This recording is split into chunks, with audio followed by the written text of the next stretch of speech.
हिवाळ्यात ना ह्या हिरव्या वाटाण्याचा मसाले भात आमच्याकडे आठवड्यातून 2-3 वेळा होतो. तर म्हटलं आपण ही रेसिपी तुमच्यापर्यंत शेअर करावी. तर हिरव्या वाटाण्याचा मसाले भात बनवण्यासाठी मी हा मसाला बारीक करून घेते. लसूण, अद्रक आणि कोथिंबीर हिरवं वाटण करून घ्यायचं. आता ते मिक्सरमधून छान बारीक करून घेतलं. गॅसवर मी कुकर ठेवला गरम होण्यासाठी. त्यात 2 पळी तेल टाकले. नंतर चमचाभर जिरे टाकले, तमालपत्री, दालचिनी, 4 मी विलायची टाकली, 4 लवंग टाकल्या आणि थोडा कढीपत्ता.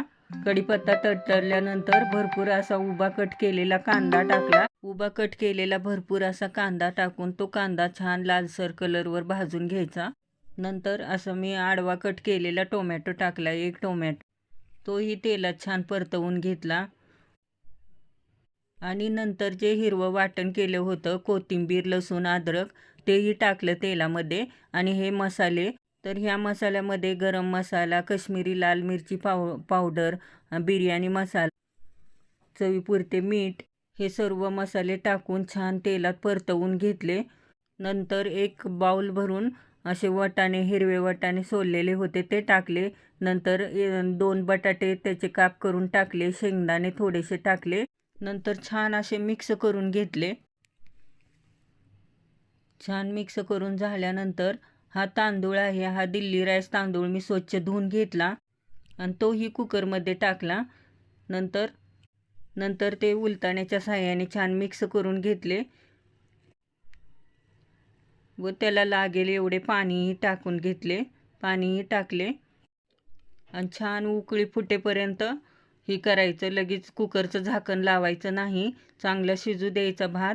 असंच म्हणजे हलवता करता येतं उलताण्याच्या साहाय्याने आणि खूप छान असा त्या मसाल्याचा अर्क उतरतो त्याच्यात. नंतर पाणी आटल्यानंतर मी कुकरची 1 शिट्टी करून घेतली आणि पाहू शकता भात आपला किती मऊ आणि असा सुट्टा झालेला आहे. आणि टेस्ट तर तुम्ही विचारूच नका, एवढी सुंदर टेस्ट लागत होती ना, खूपच छान लागत होता. तुम्ही एकदा नक्की ट्राय करून बघा अशा पद्धतीने हिरव्या वाटाण्याचा मसाले भात. नक्कीच सर्वांना आवडल्याशिवाय राहणार नाही. मग तुम्ही दह्यासोबत खावा, कढीसोबत खावा, लोणचं घेऊन खावा. खूप म्हणजे खूप छान लागतो. आवडल्यास कमेंट करून सांगायला विसरू पण नका आणि एक लाईक करा. तर मंडळी, बाय बाय. भेटू पुन्हा अशा छान छान रेसिपी घेऊन. आवडल्यास कमेंट करायला विसरू नका. धन्यवाद. खुश राहा, मजेत राहा, खात राहा.